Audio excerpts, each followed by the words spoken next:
Hello everyone, it's Marcia again with Then&There, and I have been tagged, and I just realized it yesterday, so I'm a little late to the game, and I apologize, Sarah. I just didn't have time to finish that video until yesterday. So I was tagged by Sarah from the Mushroom Market to do the 10 crafty questions challenge. I guess it's a challenge. I don't really see the challenge in it, but I guess just to put this information out there is the challenge. So while I answer these questions, I'm going to be trying to cut apart this fabric. I picked this up at a thrift store probably last year or a couple of years ago. I don't even remember, but it's got these beautiful, they're gift tag ornaments, little country style things that you cut apart. My favorite ones I have to show you are these houses and these little quilt, I don't know what these are called, stars. I'm going to call them stars, but aren't they just adorable? So what I'm working on is some gift bags, well, not really gift bags, but like goodie bags for Christmas embellishments. I say a lot, I know, I'm sorry. So these are going to be the bags, and I'm just going to decorate them and then fill them with all kinds of Christmas embellishments that you can use in your December dailies or your junk journals, or however you want to use them. And so I'm going to try to cut some of these apart while I answer these questions. So I'm going to try to multitask just so that you're not just looking at my hands moving around like usual, and you can actually see me doing something. We'll see. We'll see how that goes. So, okay, question number 1, shop name. And I've talked about my shop name before on here. It is called Then&There. Obviously, you would know that if you're on here. And the reason I went with Then&There was because when I first started my Etsy shop, which was way back when, 2009, 2007. Was when I opened my first Etsy shop. Then I started listening to people. I did skip the first question. This is actually question number 2. I just realized that. My name is Marcia. I've already said that. My shop name, though, is Then&There. So we'll talk about that. So we're on question number 2. Oh, guys, this is my brain, okay? Where was I? 2007, I opened my first Etsy shop, and it was called Inspire Design. And I liked it because it wasn't, product specific. But then I started listening, or not listening, well, sort of, to everyone giving advice, so-called advice on Etsy, about how to run an Etsy shop. And at the time, the big thing was to put in your name what your specific product was. I don't know why it was why that was important and why I listened to this advice. So I changed my shop because at the time you couldn't just change your name. You had to open a new shop. Open a new shop with a different name that was more item specific. And then I changed my product, which I should have known, which is why in the beginning I went with Inspire Design. So long story short, after a while, and I wasn't doing a specific item anymore, I realized that that shop name isn't going to make sense, and so I had to go and open another shop, which became Then&There. And that is because I will put in my shop and do whatever craft inspires me right then and there. It is literally just what it sounds like. I think I wanted to use right then and there, but it might have already been used, or I just wanted to shorten it. I don't really remember.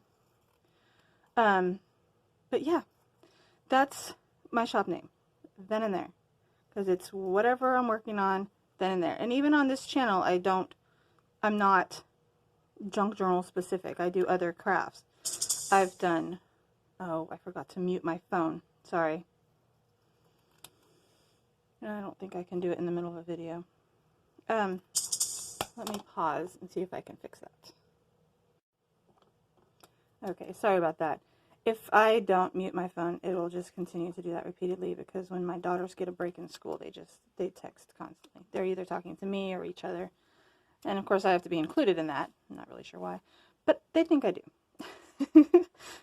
Okay, so I covered Then and There. Favorite craft. I have to say anything paper related, especially books. I have always been drawn to books. I have been making books probably.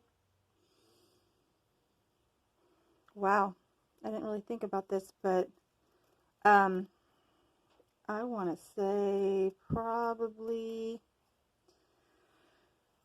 2004, maybe earlier, actually making books. I've always been drawn to books. I've always written in books. I've collected things in books. I've journaled, things like that. But as far as making books, I want to say 04. So, and I always come back to it. I'll pause and I'll do other things, but I always come back to books. Books are like, they're like little time capsules that you can just put anything in. You can write anything in them, and they are just fun to flip through. So, okay, next question. And I have a list over here written down because I will, like, not remember anything. Favorite place to shop. I think you guys all know that would have to be thrift stores. Thrift stores and flea markets. Flea markets have actually turned out to be really nice as well, because you get a bunch of different people together selling things, and you know, a lot of them are vintage specific. That's not the word I want to use. Vintage something. You know what I mean? And so you can hit a bunch of different, it's like hitting a bunch of different like antique shops all at once. So those are my favorite places. Like craft stores and stuff, I mainly get like scrapbooking paper and things like glue and interfacing and things like that. As far as the actual things that go in the book, always thrift stores, garage sales, flea markets, things like that. Okay, next question. The next one, top 5 crafty channels. That one was hard because, much like the name of my shop, Then and There, I'll watch whatever strikes my fancy right then and there. And sometimes I'll get stuck on things for a while. I think a lot of us do that, you know, we like, oh, that's really cool, and so we watch like 100 videos of that. But as far as ones that I continue to come back to, I have some that are like watercolor, and there's some other things that I can't think of right now. But as far as a junk journal, like crafty, things that inspire me to continue to work in books, and like topics for books, and just ideas for, you know, what to do next. What can I do with a book this time? Are, of course, we all know Nick the Booksmith and Gina at the Rebookery. Love them girls. 49 Dragonflies. I like her style. She is fun to watch. Aozi at Aozi Designs. She has just such a fun, colorful, eclectic style. I love it. Who else got? Johanna Klau, I think is how you say her last name. And I'll just name the rest of these that I wrote down, which was Ephemera's Vintage Garden and Jib and Neary. Jib and Neary, I love her nature journals, and I have a tendency to be drawn to nature as well. I don't know how many of these things I'm going to cut out, but anyways, it gives me something to do. So those, I would say, are my 5. How many did I name? 7. Top 7 crafters. Okay, favorite colors. Okay, if you've watched any of my videos, you will know that I tend to come back to blue.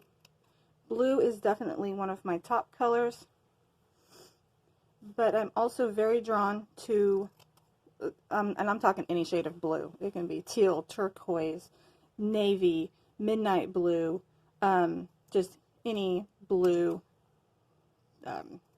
color. But I'm also very drawn to warm colors like oranges and reds and golds and browns. Any combination of those colors, I love those. So I would say that, yeah. I just love color combinations. Anyways, next question. Favorite tools? Aside from my scissors and glue stick, which, I mean, aren't very, I don't know, interesting. My sewing machine is my next favorite. Sewing machine, I don't think I would be satisfied with anything that I made that didn't involve a sewing machine. What in the world? I can't turn the corner. Help! Okay. Sorry, I had a moment there. Sewing machine. Where did I get my love for crafting? I have to say my mom. She, when I was growing up, was always, you know, doing things. She would cook. She loved to cook. And that's crafty, in my opinion. It is a craft in and of itself. She would sew. She would, I'm trying to think. She got me started with crochet. She introduced me to that. Helped me when I wanted to start beading.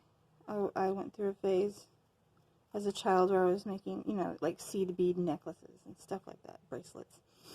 And other than that, even when I didn't have, like, if I wasn't learning a specific craft, I was always, and this kind of comes back to when did I start, or it kind of drops down. I started with my mom, and then it kind of carried on. You know, once that fire's been lit, you just kind of run with it. Take the torch and run with it. Anyways, what was I saying? On my own, I would invent things that I didn't realize were crafts, but they were. Like, for instance, one time, I was little. I was little. I don't know how old I was. Let's just put it like that. I was young. I would say maybe 8 or 9. And I took it upon myself to take these plants out of our yard. They had dried. It was autumn. It had to have been autumn or something. I don't remember, but I took these plants, dried plants, out of our yard, and I soaked them in a bucket of water so that they would not be brittle and fall apart, and they would be pliable and I could work with them. I did not know that this was a thing at the time. But later, my mom told me, because what I did was after I soaked them for a while, is I took them out and I braided them together and I made a heart. And I made something else, like a circle or something, out of them by letting them dry in that shape. And she was like, oh, how did you know how to do that? Why did you do that? I was like, I don't know. I wanted to braid these plants together, these leaves, and the only way to do that was to soak them. So, you know, I would do things like that as a little kid, and I've always done things like that. So, yeah, for as long as I can remember. As far as book crafts, I think I already talked about that. I don't know. I'm mixing everything up because that's just how my brain works. I don't do anything in order. And the last question is probably the hardest one to answer, and that is my favorite project that I've done, that I've made. I thought of a few that I really love. I don't know if they're my favorites necessarily. But my woodland journal, and I'll put links on here somewhere. Except I don't know how to do that, like the cards or whatever they're called that you can put on the screen. I don't know how to do that. Maybe I'll play around and learn. Teach myself something today. And these are journals that are on my channel that I have flip throughs for. So they're my favorite journals in that sort of crafty sense. The Woodland Journal, which had a leather cover, and also my Winter Woods, which had wooden covers, which I did last year. I would say those. I like working with different materials for the covers. like wood and leather, something that I don't know how to put it. Something that's not, it's kind of new to me, kind of thing. I like to try new things. So those are a few of my favorite projects. I can't think of any one favorite project that I have. Later, after I stutter a little bit, no. Later, I might think of something that is a favorite. It's like, oh, why didn't I think of that? I love that. But as of right now, those are the ones I can think of. Crafty projects that weren't book related. Yeah, I can't really. Okay, yeah, I can think of one. Was for Christmas. I don't know why I'm giving you like multiple answers to everything. I can't do just a simple answer. No, that's too hard, too easy. For Christmas one year, my aunt, knowing that I'm crafty, gave me an old window screen with the wood frame and everything, and there was nothing on it. It was not wrapped, obviously, because it's huge. I mean, it's on my living room wall. And the challenge was do something with this screen. And of course, you go on Pinterest and it's like, oh, everybody's doing something with these screens. I didn't even know about this until my aunt gave me one. And so I decorated it. So that, I would say, is probably one of my favorite crafts that was not book related. So I think that pretty much like answers all of the questions. So who am I tagging? Since I'm late to this, I think a lot of people have already done this. So it was hard to find people that hadn't already done it. But I think I found some. Nina at the Forgotten Bookshop Girl. She inspires me a lot. And Kat at Perfectly Imperfect Crafts, and Terry at Terry's Paper Art. Those are the three ladies that I'm going to tag for this. I don't think that they've answered the questions yet. And so, yeah. Well, I got quite a bit done. I can cut fabric and talk and think at the same time. Imagine that. Okay. And I didn't ramble on forever. Probably because I was busy. And I think that's it. So yeah, that was kind of fun. Kind of share a little bit about me. So, yeah. Thanks for watching, guys. Bye.